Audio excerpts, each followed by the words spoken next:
Sir Rahman sir, ஜிங்குஜாம் பாட்டை எப்படி sir நீங்க யோசிச்சீங்க? ஜிங்குஜா சாங் வந்து அது ஒரு வைப் ஆக்சுவலி. இந்த சாங்கோட கம்போஸ் ஜிங்குச்சா ஜிங்குச்சா என்ற பாட்டு ரகுமான் மட்டும் போட்டது கிடையாது. அவர் கோச்சிக்க மாட்டாருன்னு நினைக்கிறேன்.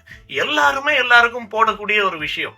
என்னுடைய வாத்தியார் பாலச்சந்தருக்கு நான் போட்டிருக்கிறேன் ஜிங்குச்சா. எனக்கு நிறைய பேர் போட்டிருக்காங்க. அந்த காலத்துல குறுநில மன்னர்கள் பெரிய மன்னர்களை பார்த்து இந்த ஜிங்குச்சா போட்டிருக்காங்க. சார், இந்த படத்துக்கு தக் லைஃப்னு நீங்க பேர் வச்சதுக்கு என்ன சார் காரணம்?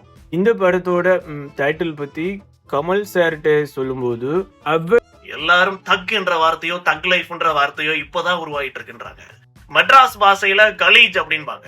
அது கலீஷ் அப்படின்ற ஒரு வார்த்தையிலிருந்து வந்தது. அந்த மாதிரிதான் அந்த தக்கு அப்படின்றதெல்லாம் எப்ப இருந்தோ லத்தீன் மொழியில இருக்குது. அது ரிஷா மேம், இந்த படத்துல நீங்க நெகட்டிவ் ரோல்னு சொல்றாங்களே, ஏன் இது நெகட்டிவ் ரோல்ன்றீங்க? இது வில்லி ரோல். நெகட்டிவ் பாசிட்டிவ் வில்லன் வில்லின்னு பேசினா நிறைய பேசிக்கிட்டே போகலாம். பாசிட்டிவோ நெகட்டிவோ இல்லைன்னா லைட் கூட எரியாது. எடிசன்னால பல்பே கண்டுபிடிச்சிருக்க முடியாது. அப்ப இந்த சினிமாவே இருக்காது. சிம்பு சார், உங்களோட அந்த மேக்ஸ் வராதுன்னு ஒரு மீம் இருக்கும்ல சார்? இல்ல இதுல நான் என்ன சொல்ல வந்தேன்னா, எனக்கு மேக்ஸ் வராது. அது மேக்ஸ்ல அவர் மட்டும் வீக்கு கிடையாது. மக்கள் நிறைய பேர் கணக்குல தப்பா இருக்காங்க.